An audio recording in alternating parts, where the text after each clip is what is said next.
Hey guys, gonna do a little magnet fishing. Got me a new magnet. Got my eye bolt on there, and I'm ready to put my rope on. Just went out and got me some new rope.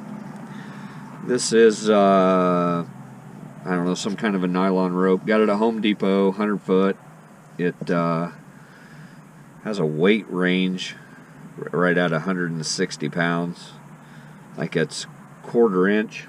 I didn't want something too small. I didn't want something too big. Pretty flexible, pretty pliable, but also it'll give. So I think when water gets in it and things like that, it should be in good shape. But anyways, I want to show you the knot that I'm going to put in here. I just unraveled this coil of rope, and I'm probably going to end up getting it tangled until I get it rolled up. So anyways, I wanted to show you the knot that I'm going to use. I am not a knot expert. I am not a knot N-O-T. Am not a K-N-O-T expert. I was not a Boy Scout. I do not know knots. So what I did is I got on Zach Bird. He actually uses this knot, and I trust him, so I'm going to use this knot. He did a video on how to do this, so I'm basically doing the same thing, just copying his video.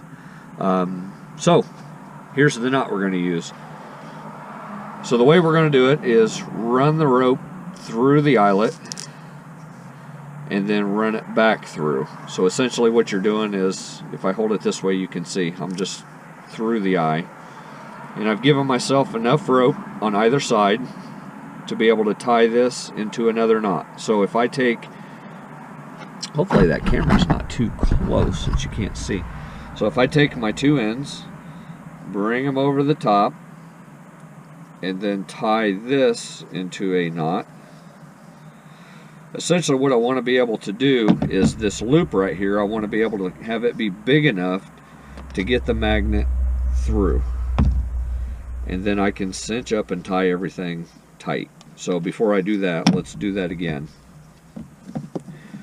You can do this one of two ways. You can run the rope through and bring it back through, so you've got two pieces going through the eyelet, or I guess you can make your loop here and just run the loop through. Either way, you end up with the same thing.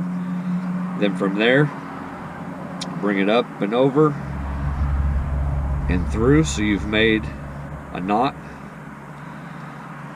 Cinch that up, and here's the key: taking the magnet through your loop and then tightening everything down. So if I pull that through, I can tighten the whole knot down.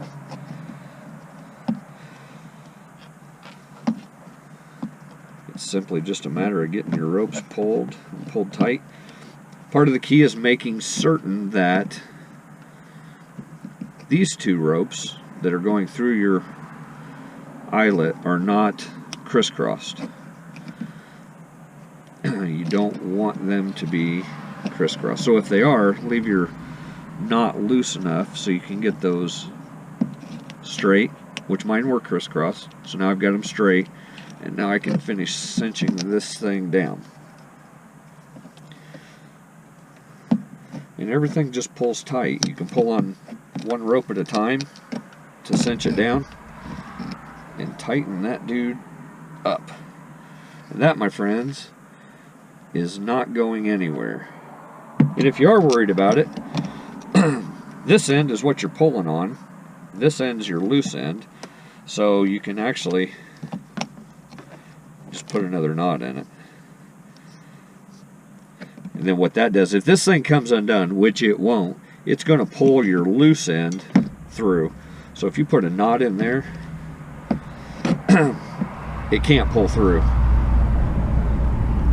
Now what I'm going to do is use the handy dandy multi-tool. I'm telling you, if you don't carry one of these, if you start carrying a multi-tool, you'll never not have one. So I'm going to cut my end a little bit small. I'm going to fray that just a bit. Then I'm going to get that dude hot.